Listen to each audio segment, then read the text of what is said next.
Now then everyone, welcome to the channel. Today's video is going to be the next project that I'm going to be looking at doing. I've decided to buy myself a GT Zascar frame. So this is one that I bought on eBay. I've removed all the stickers from it because I do intend to spray paint it. So stay tuned for that because I've never done that before. But firstly, looking at the frame, there's a little bit of damage there on the chainstay, obviously where the chain's caught it, so I'll be looking at sorting that at some point through this video. One of the issues I did notice from the off was the drive side bottom bracket was cross-threaded inside here, so I'm unable to get a bottom bracket in. So for that I have bought myself a new tool. Yeah, I bought myself a Cyclus tool, bottom bracket threading tool. This version is the BSA one, and the code for that, this one was off eBay by the way, is 72008. That's for the BSA style.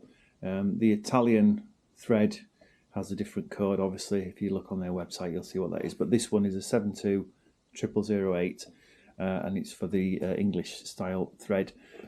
It comes in several parts. Basically these axles, for want of a better word, so just screw into these handle bodies, and you get these two cutting tools for the left and right side. They are marked. You can see those arrows there, and that tells you that's the cutting direction. So obviously be sure in your own mind which direction you go to tighten your bottom bracket, and we're going to go through that in a second. Now, Cyclus tools do specify that you use some cutting oil when you're using these, and that's to sort of preserve the life of the threads of the cutting tool. But I have read that you can use oils like WD-40, so rather than spend an extra tenner on the specific cutting oil, I have got plenty of WD-40, so I'm just going to spray some of that inside. And also, once I get the tool mounted up, I'm going to put some more on that as well. So let's mount it up. So the non-drive side is in, and I'm just going to spray some WD-40 on that. I've already sprayed some inside the bottom bracket shell, but this will just coat a little bit. So the arrows on this to tighten is almost reverse pedaling, so it needs to go anti-clockwise on the drive side to tighten, and clockwise on this side to tighten, if that makes sense. So from the drive side you need to go anti-clockwise, and both of these halves of the tool need to turn in the same direction. So you're screwing the thread, just a couple of threads on one side. Now this one's got the longest sort of part of the axle, you can just see it in there, and that will keep it all aligned. So once I put the drive side on, it'll stay in line with each other. It is the drive side that is got the cross thread, so I'm going to primarily concentrate on getting that correct first. I'm not sure whether I'll actually need to do the non-drive side, but we'll see how we go. So I've got the drive side on now, just by a couple of threads. So again, just putting some WD-40 on there, just to lubricate it. So as that keeps the friction down, keeps the heat down, which is going to damage the threading tools. So what I'm going to do now is set the camera down and try and angle it so you can see exactly what I'm going to be doing.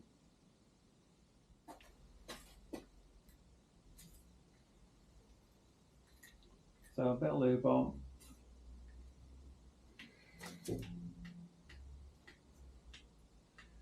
And it's just going in nicely. So turning them together.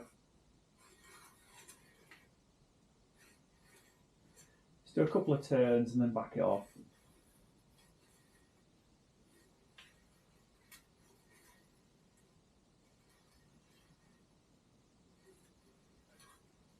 It's very little resistance. I'm just going to keep putting a bit more WD in there. And the aim is to get these two halves completely into the shell.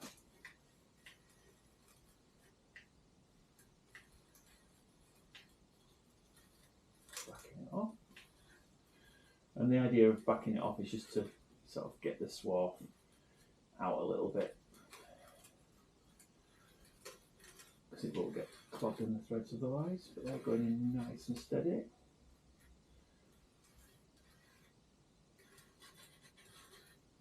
It's getting some resistance now from the drive side, which is the side where we've got the issues.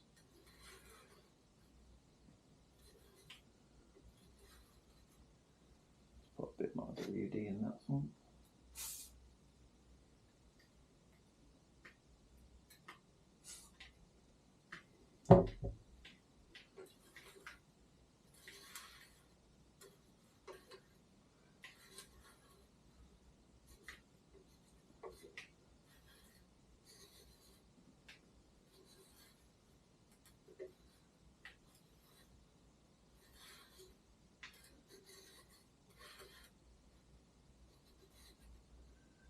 And that, I believe, is going to be that. So join them both out together.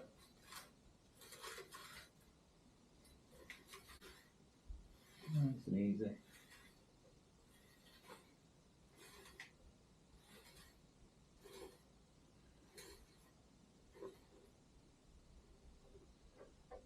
Taking that side out. And taking that side out. And I'm going to just clean out now the bottom bracket with some WD and just give these cutters a wipe down.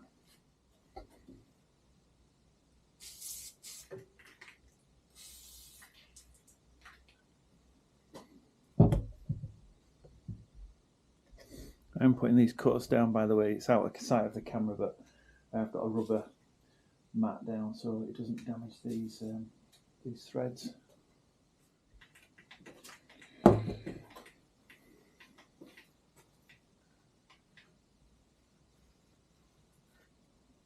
See all the metal filings coming out there. It's obviously done its job. Get as much out as I can. So what I don't want to do is introduce any new debris into the threads. And the idea, once this has been done, obviously strip the frame down as much as I can by the means of sort of taking the stickers off, and there's no headset in this frame either. The next step is I'm going to take it to the powder coaters and have them bead blast it back to bare aluminium, and then I'm going to be spray painting it. So I've watched a few instructional videos online and hopefully make a pretty good job of it. It won't be perfect, I know that, but it should be better than it is now. So if you can see in there, the bottom bracket thread looks pretty good. I'm just going to put some grease in that and to sort of preliminarily sort of offer it up. I'm not going to leave it in obviously because I'm going to take it to the blasters, but obviously if this tool doesn't work and the thread is totally shagged, then I won't be going much further with this frame. So stand by, stand by. Let's put the bottom bracket back in. So I'm just going to put a little bit of grease into the threads. The bottom bracket that I've got, I'm not sure whether to use a square taper. The plan was originally to use the parts from the Avalanche to sort of save a little bit of money really for the build. So just to make sure this is going properly, I've got one of those the outboard style bottom brackets, just because I've actually got that to hand. I've not stripped down the GT yet.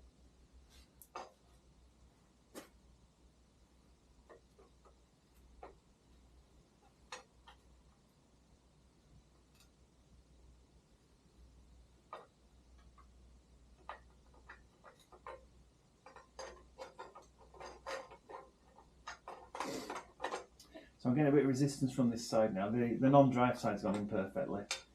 So I'm just going to just back this off and just double check there's nothing in there that is going to cause any damage.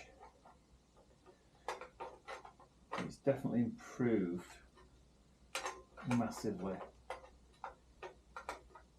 from the initial trial that I did to get it in.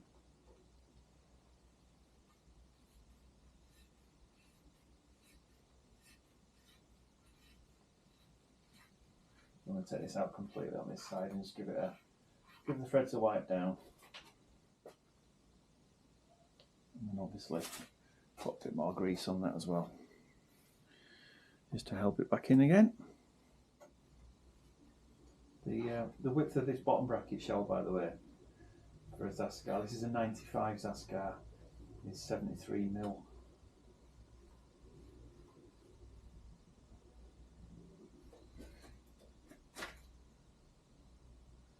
I think actually what I need to do is put some spaces on that as well. I think that's probably why it's not going in. I think it's probably reached its limit. So I've had to go back and remove the bottom bracket shell. So what I've discovered is that I've obviously not fully tapped in. As far as the tapping tools will go, it does say on the instructions that you need to ensure that both sides go completely into the bottom bracket, and obviously what that does is then it adds extra thread. So what I was finding on the drive side is I could tighten it up, but I was leaving a gap of about 2 or 3 mils where it wouldn't fully tighten into the shell, and that's obviously because the thread depth wasn't far enough into the bottom bracket shell. So I've just re-tapped them essentially, which was fairly straightforward. So we'll put some more grease on and we'll have another go. So I'll put some grease on this drive side initially, and obviously then what I'll do is I'll not do the other side just yet, because obviously if this side doesn't work I'm going to take it off and do it again, but I did ensure this time that I'd gone fully in.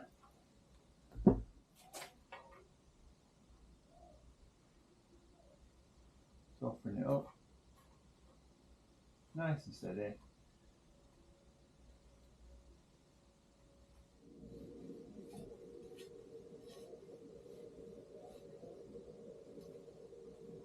Now that's done the job, because now that's going fully in. So the drive side is in, that's gone in fairly easily now. So I'm just going to re-grease it on the right side. And offer that up and tighten it up and just check that it's okay. So I have got a couple of options with this build, in that I've got a GRX 1x that I originally had on the Ragley Trig, so I could use that. Ideally what I'd like to do is use a square taper or Octolink or something, and use the 3x set that's on the Avalanche. So sort of keep it, it's not going to be exactly as the spec that left the factory, but I'm just trying to keep costs down a little bit. And obviously this tool cost, well, on eBay it cost £140, so it's something I didn't really plan to buy. So obviously that's had quite a chunk of it, but it's one of those things that it'll last for years, all this tool. I mean, how many times in your life do you use a bottom bracket threading tool? But it's something that I've got in my collection, tool collection, should I ever need it in future, really. So I think what I'll do is, whilst I've got this bottom bracket on, I will just put the GRX chain set on it just to see what the clearance is like.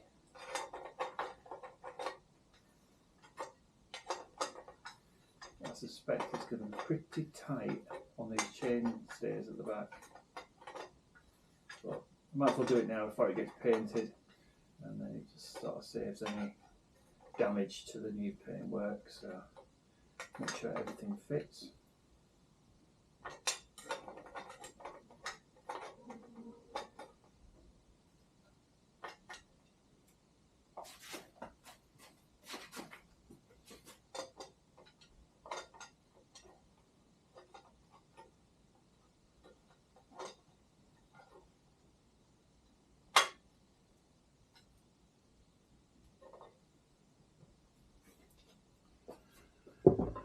So let's pop that on.